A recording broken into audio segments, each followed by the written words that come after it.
exam မှာတော်တော်များများမှားနေတဲ့ control down arrow နဲ့ control shift arrow နဲ့ကအလုံးလုံးပုံကမတူဘူးเนาะအဲ့ဒီနှစ်ခုရဲ့ကွာခြားချက်ကိုတည်တည်ချာချာလေး video lesson မှာရှင်းပြပေးပါမယ်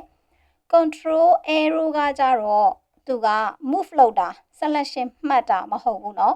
အဲ့တော့ control ရဲ့ down arrow ရဲ့နှိပ်လိုက်တယ်ဆိုလို့ရှိရင်ကိုလက်ရှိအလုံးလုံးနေတဲ့ဆဲကွက်ရဲ့အောက်ဆုံးအကွက်နောက်ဆုံးကိုရေးထားတဲ့နောက်ဆုံးနေရာကိုရွေးတဲ့အခါမှာ control arrow ကိုသုံးတယ်သူက selection လုံးဝ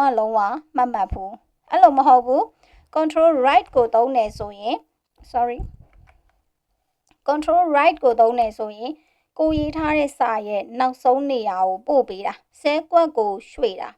အဲ့တော့မဟုတ်ဘဲနဲ့ကိုက selection မှတ်ချင်တယ်ဆိုလို့ရှိရင် shift ကိုတွဲပြီးတော့သုံးရတယ်လက်ရှိသုံးနေတဲ့ဆဲကွက်ကနေပြီးတော့မှကိုရေးထားတဲ့နောက်ဆုံးနေရာထိ selection မှတ်ချင်တယ်ဆိုရင် control ရဲ့ shift ရဲ့ down arrow ရဲ့နှိပ်ပြီးတော့မှ selection မှတ်လို့ရတယ်ညာဘက်ကိုသွားခြင်းတယ်ဆိုရင်လည်း control ရဲ့ shift ရဲ့ right ရဲ့နှိပ်ပြီးတော့မှ selection သွားလို့ရတယ်အဲ့တော့ selection မှတ်မယ်ဆိုရင် control shift arrow ကိုသုံးတကယ်လို့ကိုရောက်နေတဲ့နေရာကနေဆဲကွက်ကို move လုပ်ချင်တယ်ဆိုရင် control နဲ့ arrow ကိုသုံးပြီးတော့အလုပ်လုပ်လို့ရတယ်ဒီ tools နှစ်ခုကမတူပါဘူးเนาะတခြားလေးသုံးတတ်ဖို့လိုပါတယ်ကျေးဇူးတင်ပါတယ်ရှင်ကြည်ပြကတော့လက်နေဆဲက founder တယောက်ဖြစ်ပါတယ်ရှင်